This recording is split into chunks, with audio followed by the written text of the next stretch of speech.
In 1347, death arrived in Europe. It came not on horseback or by sword, but quietly, through the belly of a ship, in the blood of a flea, and under the shadow of a rat. In just 4 years, it would reduce bustling cities to graveyards and turn the world upside down. This isn't a tale about disease. It's a horror story, a true one. This is the Black Death, the medieval horror story that still haunts us. It started in the East, likely in the plains of Central Asia. There, Yersinia pestis, a bacterium harbored by fleas, infected rodent populations that lived close to human trade routes. By the early 1340s, it had reached the trading posts of the Silk Road. Then came the siege of Kaffa in Crimea. Mongol forces, suffering from the disease, reportedly catapulted plague-ridden corpses over city walls, an early act of biological warfare. Italian merchants fled by sea, unknowingly carrying the plague into Europe. In October 1347, 12 Genoese ships reached the Sicilian port of Messina. The locals expected exotic cargo. What they found instead were ships full of corpses and moaning, dying men, oozing from blackened boils and coughing blood. Panicked, city officials tried to drive the ships away, but the damage was done. The fleas had already jumped ship. Rats scurried into warehouses. Within days, the first citizens began to die. The plague spread like fire through a dry forest. From Sicily, it crawled up the Italian coast, then into France, then Spain, England, Germany, Scandinavia. Nothing stopped it, not rivers, not mountains, not prayer. In 4 years, it would kill between 75 and 200 million people globally, up to 60% of Europe's population. Historians say it was as if the continent had been hit by an invisible bomb. So what exactly did the Black Death do? The classic form was bubonic plague, named after the terrifying swellings, buboes, that formed in the armpits, groin, or neck. These lumps grew to the size of an egg or an apple, filled with pus, and turned black or purple. Victims developed sudden fevers, intense fatigue, nausea, vomiting, and often wild hallucinations. Their breath grew foul. Their skin darkened with internal bleeding. But bubonic was just the beginning. The septicemic form poisoned the blood, causing victims to bleed from the nose, gums, and even eyes. Their limbs blackened and rotted while they were still alive. Death could come within 24 hours. Then there was pneumonic plague, the most terrifying of all. It attacked the lungs. Victims coughed bloody foam and infected everyone around them by air. Entire households collapsed in a matter of hours. One monk wrote that a man could eat breakfast in good health and be dead by supper. In towns and cities, the dead were dragged into carts and dumped into mass graves. Sometimes people were buried alive,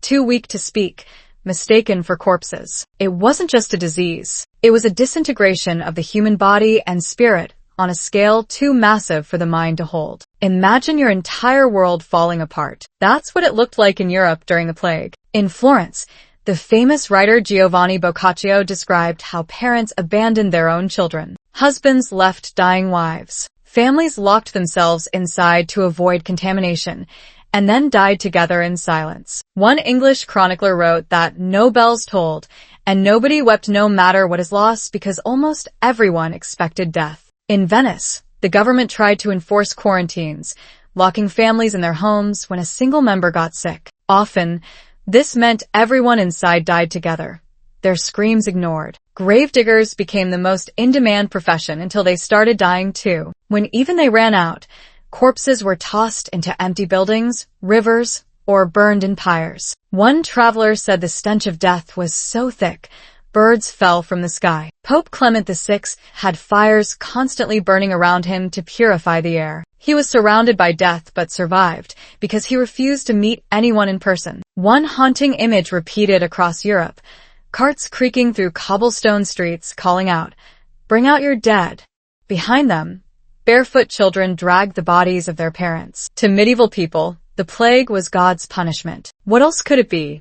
No one understood bacteria or epidemiology. Some thought it was a curse, others blamed the alignment of the planets, or even bad air known as miasma. Thousands joined religious processions, praying and whipping themselves bloody in public squares to beg for mercy. These were the flagellants, self-torturing pilgrims who believed that suffering might save them. But their processions also spread the plague. Wherever they went, disease followed. Desperation led to violence. Rumors spread that Jewish communities were poisoning wells. Entire Jewish neighborhoods were burned, their people slaughtered, despite being victims themselves. In Strasbourg alone, over 2,000 Jews were killed in a single day. Many gave up entirely, feasting, drinking, committing crimes with the mindset that the end was near anyway. Others retreated into isolation. In Boccaccio's Decameron, a group of young nobles flee the city to escape the plague and tell stories to pass the time. That fictional setup became one of Europe's first major literary works about survival during a pandemic. In a world torn by death, legends flourished. One was the tale of the Plague Maiden, a spectral woman dressed in white, seen combing her hair outside a home the night before its occupants fell ill. If you saw her, it was already too late. In Germany, people spoke of the red mist, a phantom fog that would creep through alleys at night. Those who breathed it in were dead by morning. In Paris, an entire convent reportedly vanished. Neighbors said they heard hymns turn to screams, and when they entered days later, they found only bones. Then there was the legend of the dancing plague. In Strasbourg in 1518, decades after the worst wave, dozens of people began dancing in the streets uncontrollably until they collapsed from exhaustion. Some danced to their deaths. Historians believe it was mass hysteria, possibly triggered by the trauma the Black Death left behind. One man claimed to be immune and walked through plague zones preaching that he had been chosen by God. Weeks later, his body was found slumped in a canal, his face still frozen in a smile. These stories weren't just tales. They were how people tried to make sense of the unspeakable. The Black Death didn't just kill, it unmade society. Towns were emptied. Farmlands went fallow. Entire professions disappeared overnight. The economy collapsed, trade halted, and famine followed. But from this chaos, something strange happened.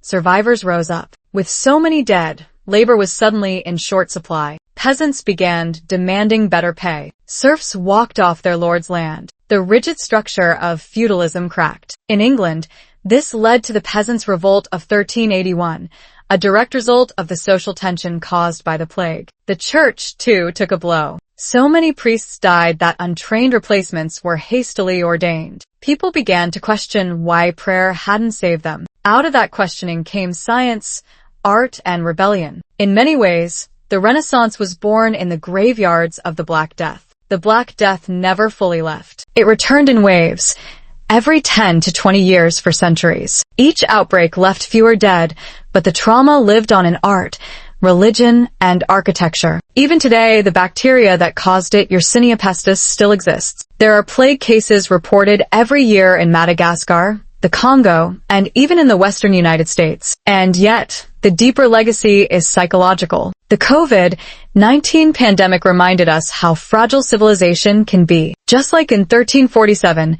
fear spread faster than the illness itself. Mass graves, lockdowns, conspiracy theories, misinformation. Sound familiar? The Black Death teaches us a brutal lesson.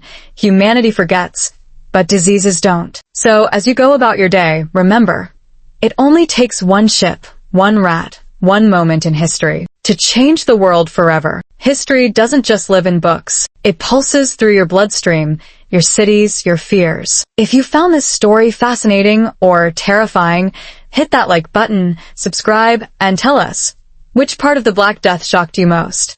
Comment below. Thanks for watching.